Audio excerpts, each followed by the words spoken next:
Bismillahirrahmanirrahim. Assalamualaikum warahmatullahi wabarakatuh. Alhamdulillah, wassalatu wassalamu ala rasulillah wa ala alihi wa ashabihi ajma'in, amma ba'd. Berjumpa lagi kita pada pembelajaran BTA atau pendidikan Al-Quran pada pertemuan yang keempat, ya, yang dimana pada pertemuan ini kita akan membahas bab 3 tentang ibadah sholat sunat. Yang diutamakan sholat sunat itu adalah sholat tahajud, ya.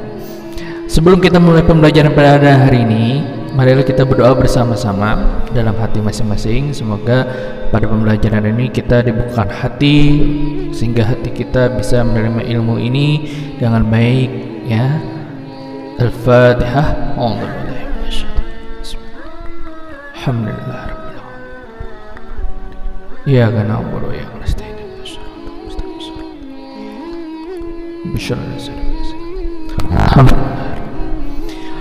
Ya, mari kita masuk pada materi ini, yang dimana materi pada kali ini yang dibahas adalah Quran surah Al-Isra ayat 78 sampai 79. Silakan kalian dengarkan pembacaan ayat ini. A'udzu billahi minasy syaithanir rajim. Bismillahirrahmanirrahim. Aqimis sholata liduluki syamsi ila ghasaqil laili wa qur'anal fajr. Inna qur'anal fajri kana mashhuda. Wa minal laili fatahajjad bihi nafilatan laka asa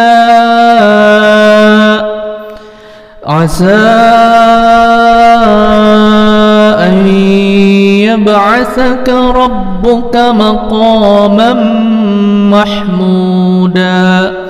Shadaqallahul azim wa shadaqa rasulul karim wa nahnu ala dzalika minasy syahidin.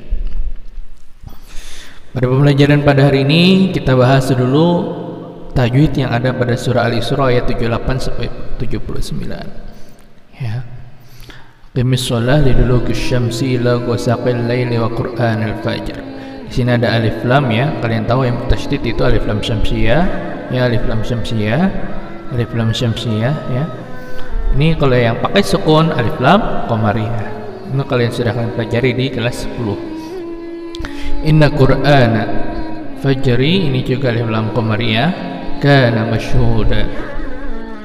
Yang akan kita bahas pada hari ini adalah ada tajwid yang dimana di sini ini ada huruf yang berfathatain, ya.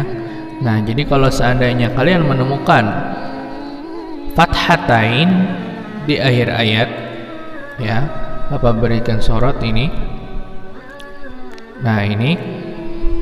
Nah, jika kalian menemukan fathatain di akhir ayat, maka alangkah lebih baik kalian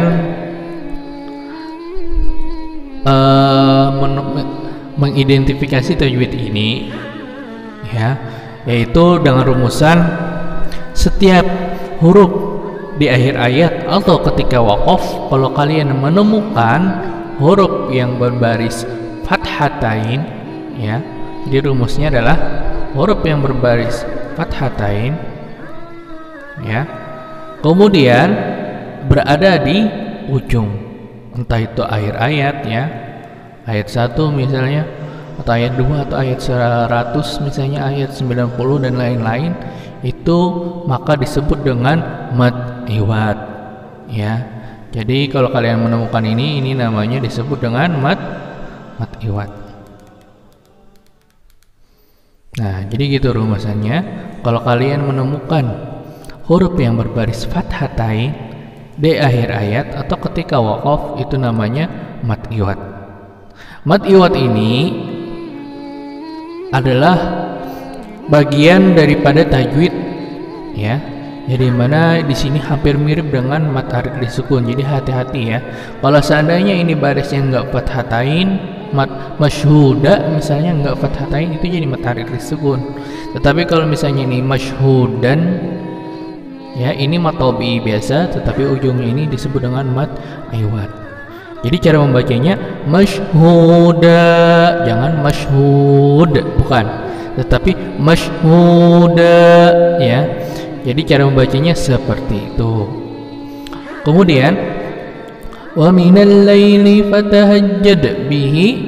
Nah, di sini ada huruf-huruf yang memantul, ya. Kalian tahu huruf-huruf yang memantul apa aja? Ini saya hapus dulu. Nah, ada huruf-huruf yang memantul, ada ba, jada, toko, ya. Ba, jada, toko. Sini ada enggak huruf-huruf ba, jada, toko yang berbaris sukun? Ada, ya. Setelah ja, ini memang ja ini huruf qalqalah, tetapi dia berbaris fathah, jadi bukan. Tetapi kita cari yang berbaris sukun. Apa? Ba, jada, toko, sampingnya ini da. Ini disebut dengan qalqalah, ya. Ini apa tadi namanya? Qalqalah. Nah, jadi kayak gitu, ya. Jadi di sini ada hukumnya qalqalah apa? Qalqalah sugro kubro, ya, sugro, ya, kecil, karena dia letaknya di tengah kata. Dan qalqalah sugro tadi dia harus memakai sukun, ya. Nah, di sini ada tajwid, ya. Nafilatallak, nafilatallak. Ada hukum nun mati dan tanwin. Ada an, in, un atau nun mati? Ada an, ya. Ini tak jadi tan. Tetapi kita lihat setelahnya huruf apa ini? Ini bukan alif, ya. Huruf apa? Huruf la. Nafilatallak. Apa itu hukumnya? Itu namanya idgham. Idgham apa? Idgham bila guna, ya. Ada idgham bila guna, ini ada cuma ada dua, mudah dihafal, ya, yaitu la sama ro, bila guna. Jadi kalau ada huruf la sama ro setelah daripada an, in, un atau nun mati, ya, di antara empat itu, maka itu hukumnya idgham bila guna. Asa ayyab'asaka. Nah, di sini ada an, in, un atau nun mati. Ada nun mati, ya. Nun tidak ada baris. Itu namanya nun mati. Bertemu ya, hukumnya idgham bigunah, ya. Rabbuka maqaman mahmuda. Ada an, in, un atau nun mati. Ada an, ya. An ini bertemu ma, ya. Ini namanya idgham bigunah. Sama kayak yang ini, ya. Jadi ingat bedanya idgham bigunah sama idgham bila gunah. Idgham bigunah ini dipanjangkan, bigunah dengan gunah 3 harokat. Jadi cara membacanya, kalau yang ini ayyab'asa itu dipanjangi 3 harokat. Ayyab'asa, an-nya jadi ai, n itu berubah jadi y, berubah dengan kata berikutnya.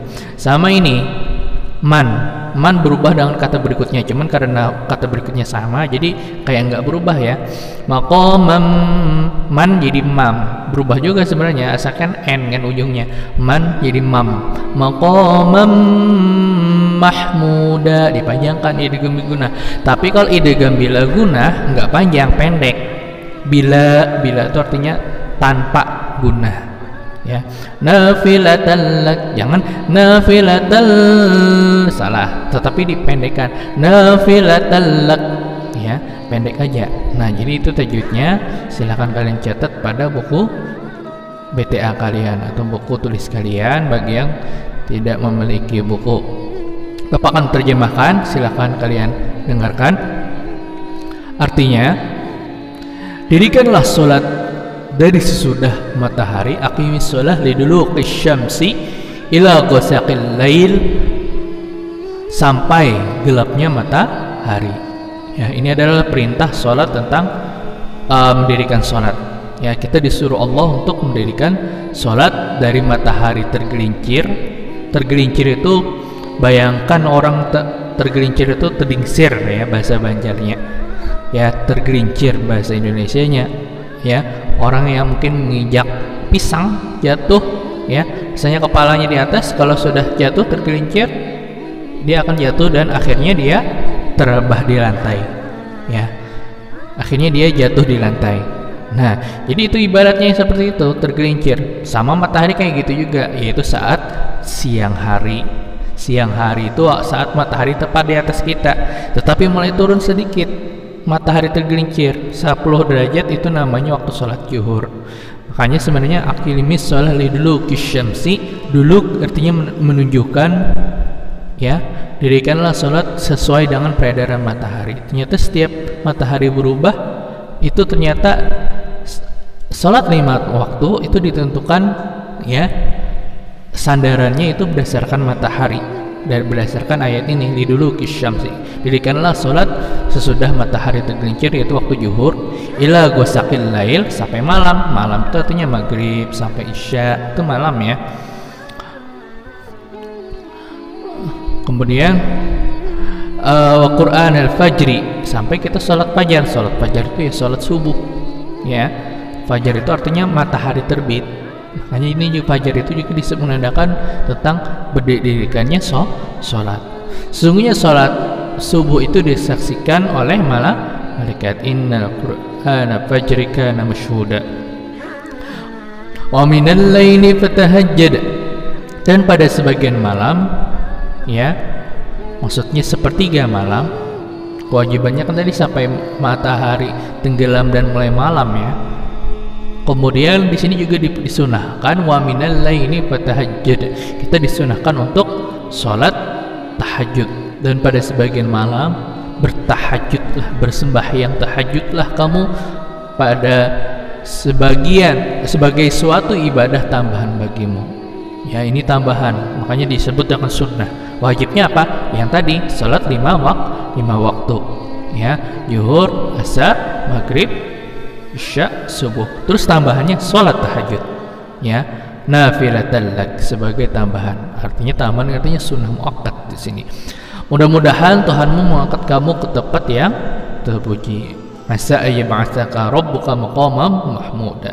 Kita lihat penjelasannya menurut penafsir At-Tabari, ya. Yang dimaksud dengan duluki syamsi adalah pada saat matahari tenggelam, ya. Ini pendapat pertama, ya. Tafsir At-Tabari adalah pada saat matahari tenggelam, yaitu sholat maghrib. Matahari tenggelam, ghoroba yaghribu maghrib, ya. Jadi kalau sholat maghrib itu ditentukan dengan matahari itu tenggelam sepenuhnya. Anggap kalian melihat dari sunset matahari di pantai, ya. Saat matahari tenggelam, ya, saat matahari tenggelam, ya, hilang sepenuhnya, itu namanya maghrib, artinya tenggelam, yang diperintahkan untuk dilaksanakan saat itu. Tapi ini pendapat pertama, ya. Artinya menandakan orang jatuh itu, orang tergelincir itu adalah orang yang sudah terabah, orang yang sudah jatuh. Makanya ditafsirkan sebagai matahari tenggelam. Ada juga yang menafsirkan bahwa duluki syamsi itu adalah tergelincir matahari, artinya bermulai jatuh, artinya mulai turun. Itu jadi sholat yang dimaksud adalah sholat zuhur, ya. Karena sholat zuhur itu mulai turun. Berapa turunnya? 10 derajat. Jadi sholat zuhur itu enggak tepat di atas kepala kita, enggak, ya. Anggap ini adalah matahari terbit, ya. Ini matahari terbit, ini matahari mulai tinggi, mulai tenggelam, ya. Nah, jadi peredaran matahari setiap hari seperti ini, ya. Waktu terbit, ya, terus fajar namanya, sholat fajar, atau mendekati sholat subuh. Sebelum terbit itu cahaya fajar mulai datang, ya, sholat duha, sampai tepat di atas tubuh kita belum zuhur. Tetapi saat lewat 10 derajat mulai turun, itu namanya sholat zuhur, ya. Dilaksanakan mulai turun, ya. Nah, pas di tengah, cara menentukannya gimana? Apabila bayangan tubuh kita sama dengan kita, itu namanya sholat asar. Di sini letaknya. Kalau zuhur gimana? Apabila bayangan itu turun ke bawah, tetapi lebih condong ke barat 10 derajat. 10 derajat itu sama dengan 10% dari objek, ya. Nah, 10% dari objek, misalnya tinggi kalian 150, berarti sudah ada bayangan 15 cm ke arah ke barat, ya. Artinya bayangan itu matahari sudah mulai 10 meter 10 derajat ke barat, sehingga bayangannya berlawanan ya, sehingga bayangannya itu ada 10 cm ke timur ya, berlawanan. Nah jadi gitu, zuhur, asar, maghrib tenggelam ya, sudah Bapak jelaskan tadi, saat matahari itu sudah tenggelam semuanya ya, itu namanya waktu sholat maghrib. Terus isya di mana? Saat maghrib ya, itu cahaya matahari nggak langsung hilang. Ada saatnya matahari itu memang sampai ke ujung hilang, itu namanya sholat isya. Itu membutuhkan waktu sekitar 1,5 jam setiap harinya. Makanya yang benar-benar malam itu sebenarnya waktu isya, karena habis maghrib itu masih ada mega merahnya. Nah jadi itu yang ditafsirkan ya, yang dimaksud sebenarnya yang diperdebatkan ini adalah waktu sholat itu yang pertama kali itu siapa ya, zuhur kah maghrib kah ya. Aqimis shalah lidulukish, dimulai ya. Ada yang mengatakan sholat pertama kali itu zuhur, hanya asar, maghrib, isya, subuh ya. Ada yang mengatakan maghrib pertama kali, maghrib, isya, subuh. Nah ibarat perdebatan ini sama kayak perdebatan terdahulu ayam kain talu gitu. Terdahulu anak ayam yang lahir atau telur ayam yang lahir ya, karena kan memang berputar ya waktu sholat ini. Nah jadi seperti itu yang diperdebatkan, mana sholat yang paling awal ya, zuhur kah maghrib kah. Makanya dari ayat ini liduluki syamsi, aqimis shalah liduluki syamsi, mulailah salat, dirikanlah salat dari sejak duluki syamsi. Cuma duluki syamsi ini ada yang menafsirkan salat maghrib, ada yang menafsirkan salat zuhur. Ila ghasaqil lail, yakni sampai permulaan malam ya, permulaan malam itu ya isya ya, permulaan malam. Jadi habis maghrib itu belum malam, karena cahaya matahari masih ada, mega merahnya masih ada.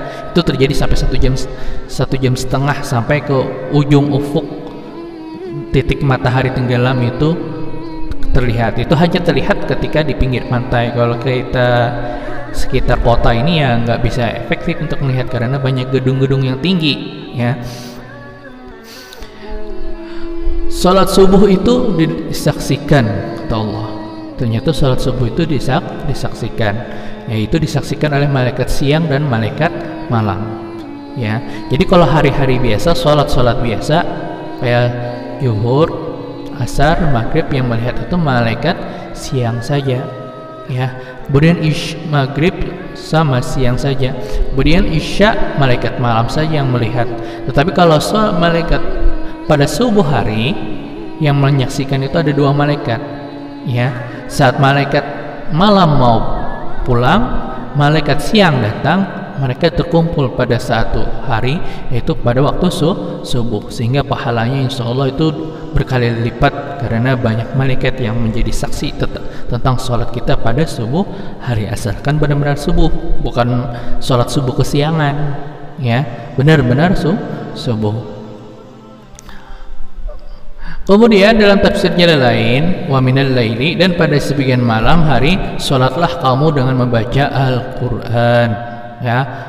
Tafsir jalan lain menambahkan amalan tambahan kita pada malam hari itu adalah jangan lupa kita membaca Al-Quran. Habis maghrib laksanakanlah membaca Al-Quran, mengkhatamkan Al-Quran itu jangan cuma sekali ya, sama kayak nonton film habis tamat habis itu nggak ditonton lagi. Al-Quran nggak kayak gitu, bisa dibaca tamat nggak dibaca lagi, salah. Al-Quran itu adalah petunjuk ya, dimana kita mendapatkan petunjuk itu kita dengan cara membaca ayat Al-Quran ya. Kita iman kita yazid wa yanqus, naik dan turun ya. Ada saatnya iman kita turun, sehingga dengan kita membaca Al-Quran insyaallah iman kita akan semakin kuat. Sebagai amalan fardu tambahan bagimu Nabi Muhammad, secara khusus bukan bagi umatmu. Awalnya ayat ini ditafsirkan ya hanya untuk Nabi Muhammad, tetapi kita sebagai umat Rasulullah ya, umat yang cinta dengan Rasulullah aja yang ibaratnya itu terlepas daripada dosa, ya tidak mungkin melakukan dosa, itu sholat.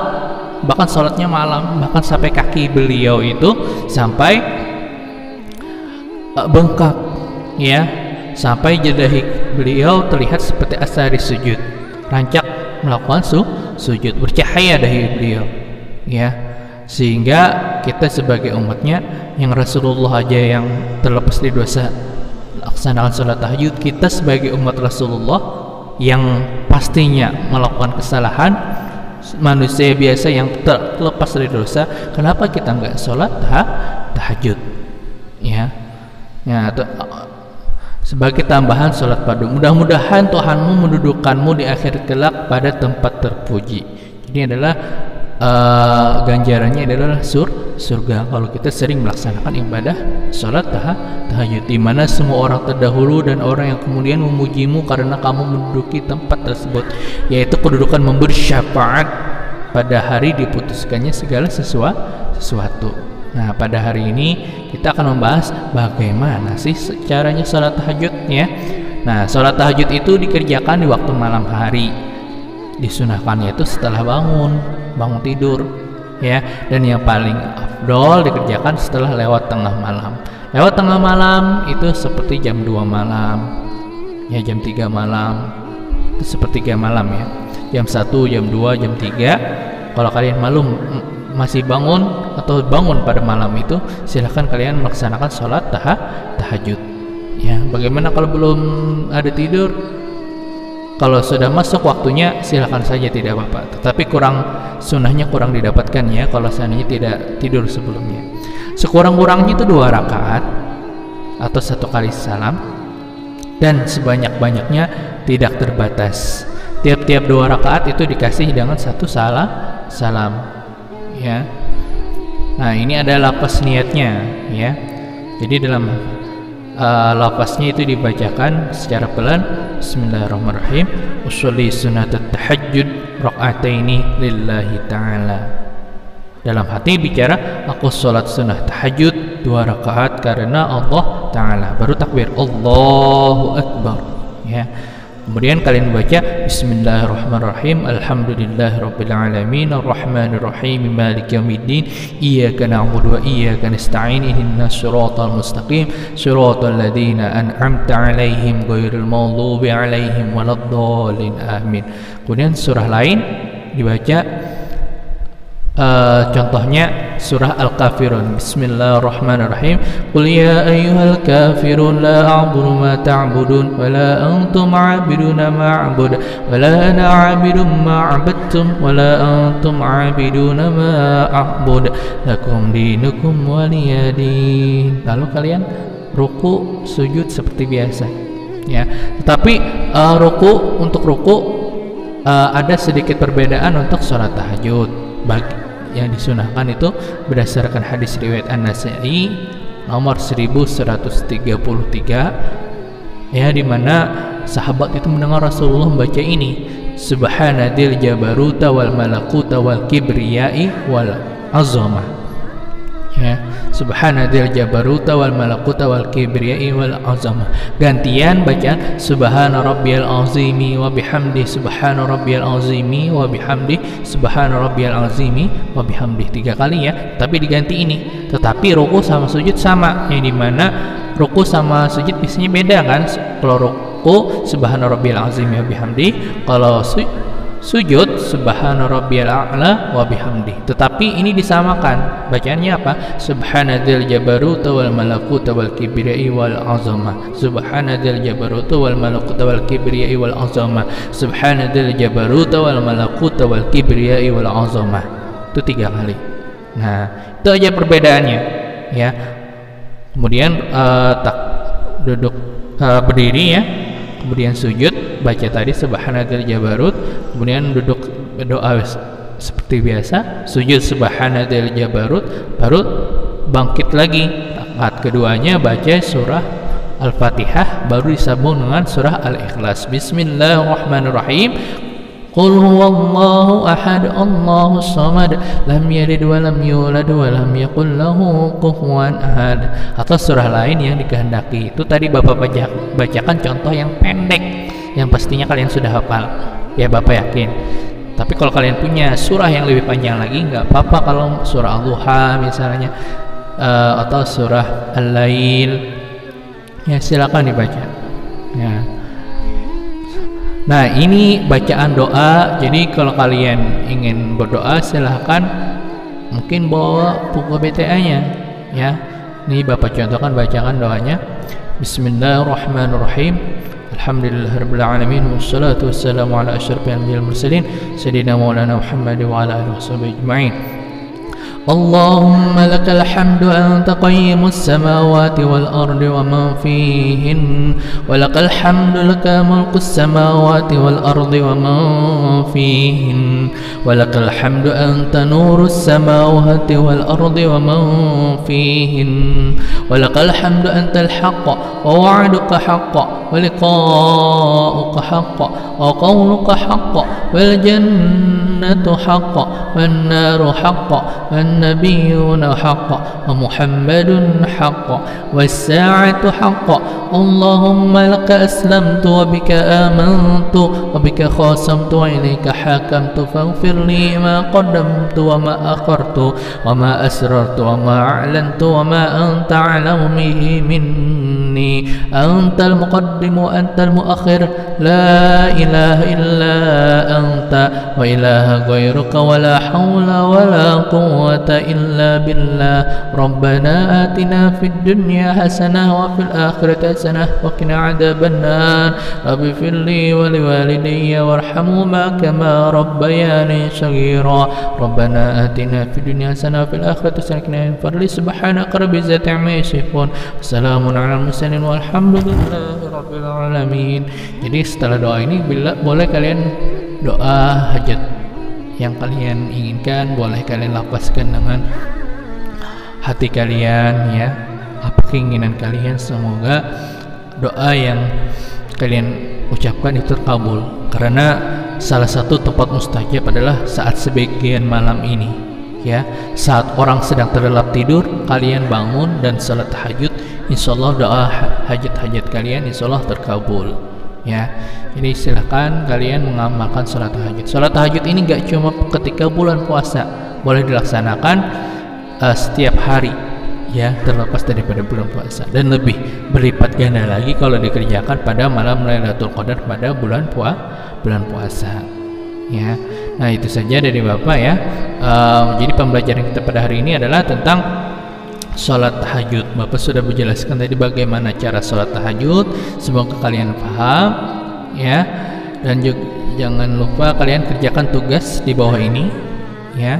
Silahkan kalian screenshot gambarnya, terus kalian share ke grup ya, bagi teman-teman kalian bisa mengerjakan tugas ya, yang dimana jawabannya ada pada pembelajaran video ini. Itu saja dari Bapak. Salah kata mohon maaf. Wabillahi taufiq wal hidayah. Assalamualaikum warahmatullahi wabarakatuh.